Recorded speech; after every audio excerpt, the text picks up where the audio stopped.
lancement ce jeudi à Bamako de la phase pilote du programme de mobilisation des compétences de la diaspora pour l'emploi au Mali.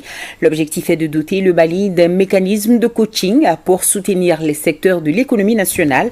Pour la mise en œuvre du programme, il s'agira de s'appuyer sur les langues nationales pour mieux impliquer la diaspora dans le renforcement de la résilience du Mali face à la pauvreté et à l'extrémisme violent.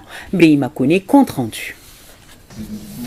Ce lancement de la phase pilote du programme de mobilisation des compétences de la diaspora pour l'emploi apporte au Mali une expertise diversifiée pour soutenir les secteurs de l'économie nationale afin de contribuer au retour de la paix dans notre pays. Il vise à créer des conditions favorables au développement du capital humain. La diaspora est fortement impliquée dans le développement de notre pays. Elle envoie plus que l'aide publique au développement chaque année en termes de transfert d'argent. Au-delà de cet envoi financier, on se dit qu'elle peut aussi apporter un savoir-faire, des compétences acquises à l'étranger.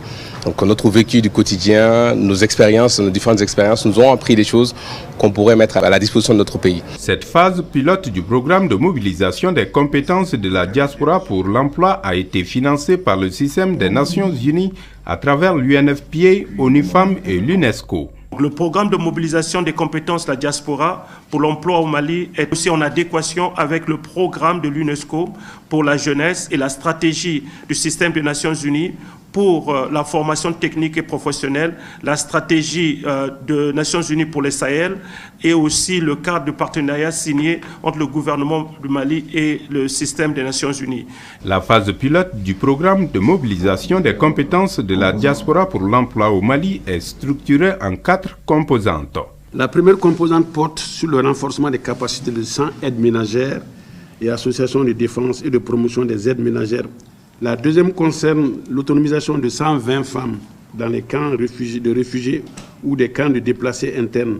La troisième est relative au renforcement des capacités de 10 structures communales d'animation et d'encadrement socio-culturel de la jeunesse. La quatrième et dernière composante est un appui à l'entrepreneuriat dans les secteurs prioritaires répartis entre les régions cibles du projet pilote en faveur de 50 jeunes entrepreneurs, dont 25 jeunes filles.